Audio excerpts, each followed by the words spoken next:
তৃতীয় এবার খাইতেছি তোমার বসিয়া এর মধ্যে দেখি পুলিশ চলে আসে আর দৌড়লো আমি ও ভাবে তৃতীয় দৌড়তে যা আসলে ঘরের মধ্যে পুলিশ চলে আসে দেখছিয়া মার কাছে জিজ্ঞাসা করতেছে হিলালপু তো কেবল দৌড় দিল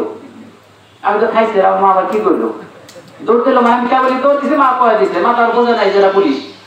তাই এতটুকু নির্যাতনের মধ্যে ছিলাম আর প্রাণ ভরে এই বুকে নিঃশ্বাস দিতে পেরেছি এদেশের মাটি থেকে ওই সৈন্যকারী শেখ হাসিনা চলে গেছে ইনশাআল্লাহ আসতে পারবে না আমি একটা প্রোগ্রামে বলেছিলাম কুল্লু নাফসিন যায়কাতুল মাউত এই পৃথিবীতে সমস্ত কিছুর মৃত্যু স্বাদ গ্রহণ করতে হবে 5ই অক্টোবর শেখ হাসিনার মরণ হয়েছে 15ই অক্টোবর এই শেখ হাসিনা কামড় হয়েছে রোড কেমন তার আমলিগ আসবে না এই আমলিগের মক্তান এই বসন্তপুর ইউনিয়ন শান্তপুর ইউনিয়ন আমার পাশে বাবা আছে কাসেম চেয়ারম্যান নির্যাতিত চেয়ারম্যান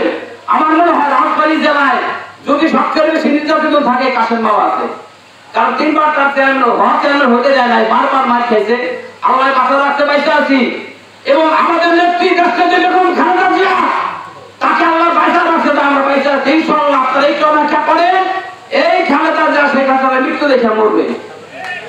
আর বসন্তপুরের ইউনিয়নের মাটিতে আজ থেকে বিএনপির প্রোগ্রাম বিএনপির কার্যক্রম শুরু হইলে আমি ঘোষণা দিলাম আপনাদের প্রতিটা কাজ আমরা থাকবো আমলিগের কাজ ভাঙা জবাব দিয়ে দিবেন যেহেতু কোনো মস্তানি করে আসে তার ফিরে আমরা তুলে ভালো ইনশাআল্লাহ আমরা আমি ফরিদপুর জেলা যুব দলের পলিটিক্স করি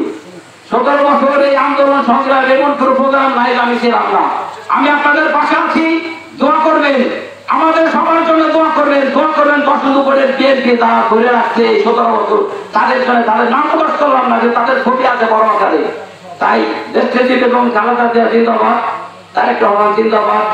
আমার নেত্রী আমি একজন নেত্রী রাজনীতি করি সমাবেশে জিন্দাবাদ আসসালামু আলাইকুম।